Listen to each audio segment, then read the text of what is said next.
Mountain of the Delphi. It is the year 3885. Two astronauts, Pete Burke and Alan Verdon, traveling through a time warp in space, find themselves stranded on a strange and hostile planet where apes are the hunters and humans the hunted. Over here, Pete, quick. Phew, that was close. Where's Galen? Right behind you. I'm no more anxious to be caught by General Urko's gorillas than you are. If there's anything he hates more than a human, it's an ape who is friendly to humans. Hey, listen. They're going away. I don't get it. I don't either. They had us trapped. With them in front and this mountain at our backs, we didn't have a chance. What do you think, Galen? Why did they leave? I'm not sure, unless... Unless what? Unless we had entered one of the forbidden zones. Forbidden zone? Out of a mixture of fear and superstition, our Minister of Science has designated certain areas of the country off limits to all apes. Well, that's kind of strange, because your Dr. Zaius doesn't strike me as being the kind to fall for a lot of superstitious bunk. Quite right. His major concern is to keep apes from learning that there may have been human civilizations in ancient times equal or perhaps even superior to our own, thus upsetting the theory that apes evolved from a lower species of primates, the humans. How come you don't go along with him? I've seen evidence in archaeological research that such civilizations did indeed exist. Because I have tried to make that fact known, I have been denounced as a heretic, and now I'm a fugitive along with you. Lucky thing for us, too. We wouldn't be alive today if it weren't for you. Hey, this sure is a forbidding-looking place. That mountain rising up out of nowhere, casting its shadow over the valley below. Where are we, Galen? I can only guess, but I'd say that... What's that noise? It sounds like... Look out! Those boulders coming right down at us! Let's get out of here!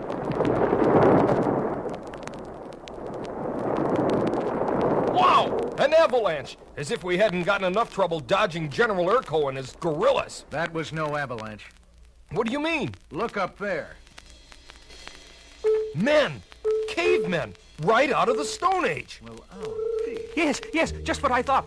But I never thought I'd have the good luck to see living specimens. What are you talking about? Those humans. They could be the missing link between civilized apes and primeval humans. Oh, I'm sorry. I meant no offense. Okay. So what else do you know about them? They are called the Delphi. And this is the very mysterious Mountain of the Delphi. Mountain of the Delphi? This mountain is an object of both fear and reverence to them. It is said they are drawn to it as though by a magnet, by a subconscious memory of something out of their dim past. Sure is strange looking. Probably of volcanic origin, or the result of some other cataclysmic restructuring of the Earth's surface. Dwelling in caves in and around the base, they never stray far from it. Legend speaks of a metallic object at the top, which they worship as a god, but dare not approach. Hey, look. There's one of those caves up there where the boulders came from. And there's another, right there behind the brush. Uh-oh. Suddenly, Alan, Pete, and Galen find themselves surrounded by a group of primitive humans, staring at them, silent, impassive. Hello. I'm Pete Burke, and these are my friends, Alan Verdon and... Galen? You don't seem to be getting through. Let me try. We are friends. Friends. No luck. Perhaps it is my presence that disturbs them, since in their eyes, I am a member of the ape ruling class. As a scientist, I can assure you that I consider humans as equals of apes, and I wish to be a friend to all humans. Look at their expression. Unchanged. Completely emotionless. They don't seem to understand a word we've said. On the contrary, I have understood every word that has been said. Well, thank heaven, one of you can speak. I am Tamarain, guardian of the Delphi. Why have you come here?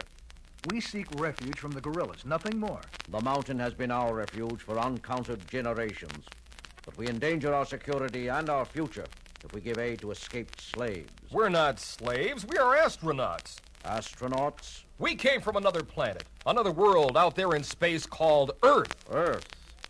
Did you say Earth? Yes, the planet Earth.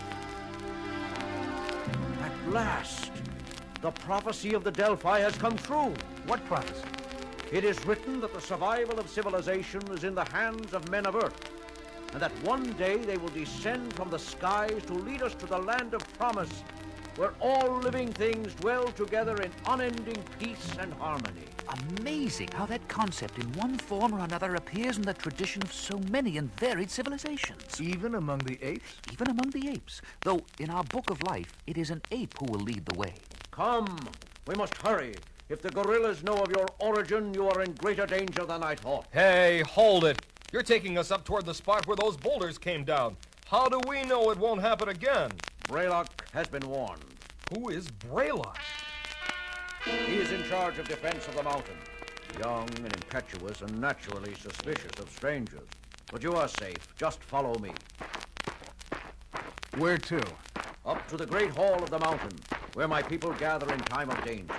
Then you believe the gorillas will overcome their fear of the Forbidden Zone and come back? Yes, they will return. Your encounter was with a small scouting party. This time they will come with a large force, perhaps led by General Urko himself. Our only safety is in the mountain. Tamarane was right. At that moment, General Urko was meeting with his captains and Dr. Zayas. You have heard the report of my scouts, Dr. Zayas. Burke and Verdon and the renegade Galen have taken refuge in or near the mountain of the Delphi. They must be captured at all costs, and the Delphi destroyed as a warning to the rest of the humans. For once, General, I am in complete agreement with you. As long as they were isolated, we could tolerate the Delphi existence. Now that this isolation has been broken, the contagion of that place could spread throughout the land and destroy us all. The guerrillas under my command are as brave as any, General Urko, but their fear of that mountain is great. General Urko, I will follow you to the death, but I cannot guarantee that my troops... Superstitious fools, I will lead the attack myself. We move out now! Follow me!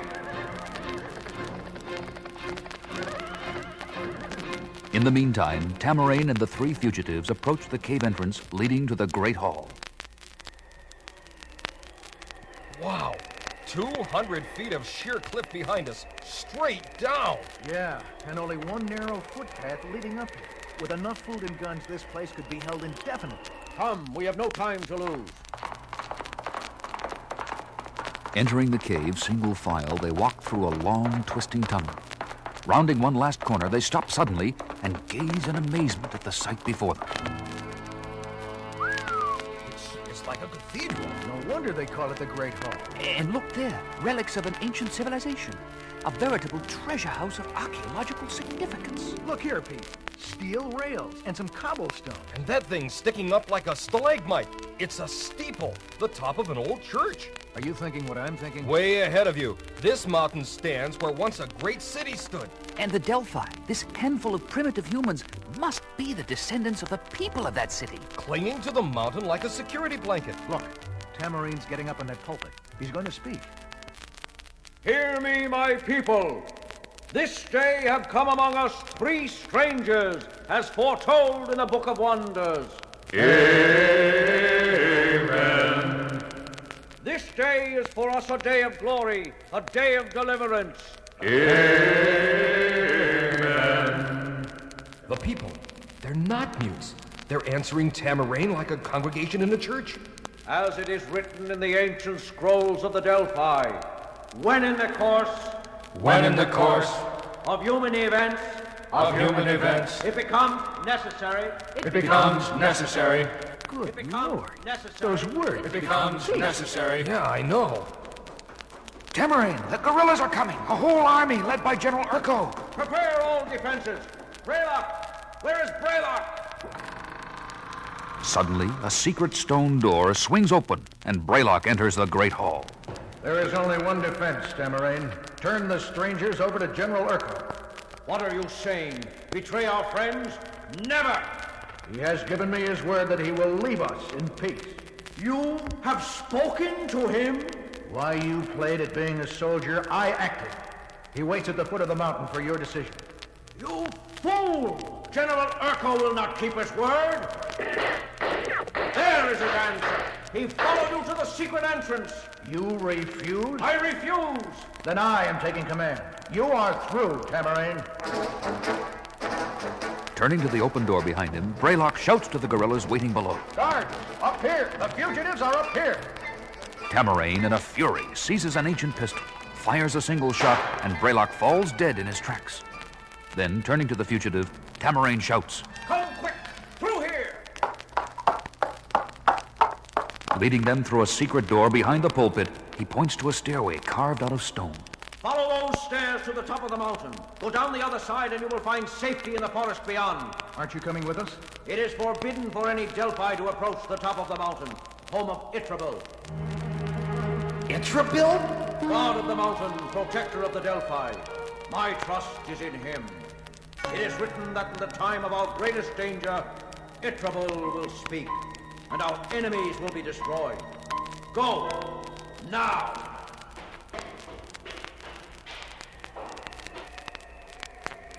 Emerging into the light at the top of the mountain, the three friends peer cautiously over the edge. Far below, Urko, flushed with a sense of victory, shouts to his officers. Destroy the Delphi to the last man, woman, and child. But I want those fugitives alive. Nice guy. Pete, Alan, look, What is it? over here. That metal gleaming in the sun. It must be... Uh-oh, they've spotted us. Let's get out of here. Down the other side. Wait a minute, Alan, look at this. It's a huge, ancient bell.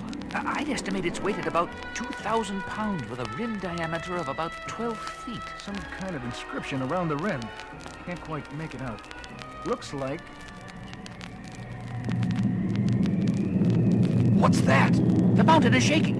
All that gunfire. Yeah, must have set off an earthquake or something. If we don't move fast... Pete, I got it. It says... For heaven's sakes, Alan! Listen. Proclaim liberty. Pete, you get it? The god of the mountain, Itrabil. It's...